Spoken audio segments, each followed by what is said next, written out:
Bonjour à tous, bienvenue sur comicsblog.fr. On est sur les Champs-Élysées, on sort tout juste de l'avant-première presse de X-Men Days of Future Past et on a recueilli des avis plutôt unanimes sur le film. Vous allez le voir, ils sont tous tonitruants. Le film était plutôt cool, ça me réconcilie complètement avec la franchise. Enfin, il continue ce qu'il avait fait avec le précédent. Et c'est plutôt bien, les combats sont très impressionnants, c'est assez fou. Il maîtrise son truc et en plus de ça, il reprend plein de petits éléments qui étaient vraiment cool des premiers films pour arriver à un très bon film au final. Même si je regrette un peu quelques longueurs au milieu, notamment quand il y a tout le côté psychologique, un petit peu ce qui était nécessaire je pense. Mais au final ça casse un peu le rythme, qui était pourtant pas mauvais à la base. Donc un très bon film pour moi, même s'il y a 2-3 petits trucs qui auraient pu être améliorés. Alors j'ai trouvé ça absolument extraordinaire dans la mesure où ça a réussi à développer les arcs de X-Men First Class tout en offrant une super conclusion à la trilogie originale qui avait été initiée par Singer et en corrigeant les erreurs des épisodes qu'il n'avait pas pu réaliser. Et surtout on retrouve toujours en fait tout ce qui fait vraiment les réussites des films qu'il avait réalisés, notamment dans les X-Men. Utilisation intelligente des pouvoirs qui donne lieu à vraiment des scènes visuellement stimulantes, même si c'est pas forcément des scènes d'action, mais il y en a aussi, donc il y a vraiment une espèce d'ampleur épique et en même temps c'est super incarné parce qu'il y a tout le gravitas, la dramaturgie nécessaire en fait à donner à animer le truc, à donner de l'émotion et surtout à donner un propos au film qui est à la fois pertinent et s'inscrit voilà, dans la lignée des autres épisodes de la franchise, quoi. J'ai adoré. Non, franchement, j'ai bien aimé, j'ai beaucoup aimé. Beaucoup de choses. Là, franchement, ils ont bien redressé la barre. Ils avaient bien commencé avec X-Men First Class. Et franchement, là, très bon film, très bon cru, quoi. Il y a quelques petites choses, moi, qui me font titiller, mais plus en tant que fan de comics qu'en tant que spectateur. Notamment, par exemple, la place qui est faite à Mystique, qui est énorme. Mais sinon, vraiment très bonne histoire, très bonne construction. On sent que Bryan Singer est revenu aux manettes.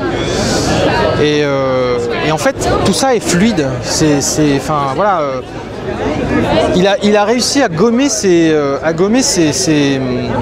défauts, c'est-à-dire que si on regarde X-Men 2, on sait que c'est pas lui qui est réalisateur de la seconde équipe et les scènes de baston c'est pas lui, quoi. Là ça doit être pareil, mais c'est fait de telle manière que le tout donne un ensemble cohérent. Et j'ai beaucoup aimé surtout la prestation de Peter Dinklage, qui joue Bolivar Trask. Personnage très intéressant, très central aussi. Et voilà, c'est vraiment une très bonne histoire. Alors pour ceux qui ont eu la bande dessinée à la base, ça n'a pas très grand chose à voir, mais sinon c'est vraiment très bien. Donc allez-y, c'est que du bon. Même si j'étais un petit peu sceptique au tout début parce que je me suis dit il y a énormément de choses à gérer dans le film par rapport à tout l'univers X-Men qui a été mis en place et qui avait besoin d'être remis à jour. J'ai vraiment beaucoup aimé. Parce que justement l'histoire est très bien écrite et très dense et justement n'oublie absolument rien.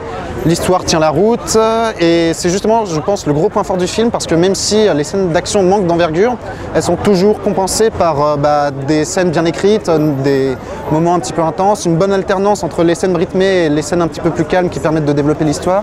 Et j'ai vraiment passé un bon moment devant le film et ouais voilà. C'est extrêmement cohérent, ça permet c'est un film qui développe les arcs de First Class, qui a une dramaturgie de ouf, qui développe des thèmes comme le génocide, l'extinction des humains. Enfin, il y a un vrai propos de fond et il aborde de nouveaux trucs. Et à la fois, tous les personnages, il n'y en a aucun qui est laissé de côté, ils ont tous leurs petites scènes, il y a une vraie utilisation des pouvoirs de chacun, c'est vraiment bien, super et c'est vachement épique et émouvant. Il y a des scènes insoupçonnées au niveau émotion qui sont vraiment grandioses, quoi. Donc je conseille d'aller voir, super film de super-héros. C'était pas gagné pour Bryan Singer qui arrivait avec une franchise qui avait été malmenée notamment par Brett Ratner et avec un First Class qui partait d'une autre temporalité. Et il se trouve que voilà, on nous annonçait le film de super-héros le plus ambitieux jamais fait. Il me semble que c'est vrai, c'est absolument monstrueux dans l'intrigue, tout le délire temporel est extrêmement bien ficelé. Et surtout, avec tous les paramètres qu'il a, tous les personnages qu'il a, il s'en sort admirablement bien. Il n'y a aucun personnage qui est laissé de côté, toutes les thématiques, depuis le premier X-Men, sont reprises, et aussi celles de First Class. Et c'est un film qui est très émouvant et qui en même temps arrive parfois à être très drôle, il arrive à jouer avec les tons admirablement bien. Les scènes d'action sont à se péter le cerveau pour tout fan de comic book. C'est du team-up qu'on n'en a jamais vu. Avengers à côté, c'est Peanut. C'est un vrai grand... C'est le retour pour moi du grand film de super-héros qui est divertissant, qui est drôle, qui est épique, qui est émouvant, qui est juste du putain de grand divertissement. Merci Bryan Singer, je t'aime, fais-moi des bébés. Comme vous venez de le voir, tout le monde est d'accord à dire que X-Men Days of Future Past est un bon film. Bryan Singer réussit son pari de faire un film choral sur les X-Men en réunissant l'ancienne équipe et la nouvelle équipe. Le scénario est bien ficelé, le rythme est toujours très bon, on ne s'ennuie jamais. Les effets spéciaux sont vraiment impressionnants, toutes les scènes de baston où les X-Men se mettent sur la gueule, c'est vraiment à couper le souffle. Donc voilà, c'est vraiment un bon film, je vous conseille vraiment d'aller le voir. You're afraid. I remember.